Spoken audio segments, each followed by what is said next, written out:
பல பேர் நினைச்சிட்டு இருக்கிறோம், கோவப்படுவவங்க தான் ரொம்ப பவர்ஃபுல். அவங்க ரொம்ப எனர்ஜெட்டிக்கா இருக்கிறாங்க அப்படின்னு நினைச்சிட்டு இருக்கிறாங்க. ஆனா உண்மையிலுமே சொல்லப்போனா கோபம் அப்படின்றதுக்கு ஆயுசு ரொம்ப கம்மிங்க.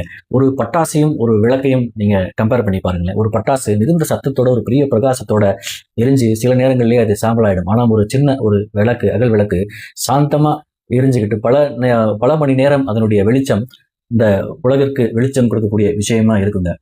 அகல் விளக்குல சத்தம் இல்லாம இருக்கலாம். ஆனா அது அமைதியா, நிதானமா பல பேருக்கு பயன்படக்கூடியதா இருக்குங்க. கோபம் அப்படின்றது ஒரு ஷார்ட் சர்க்யூட் போலங்க.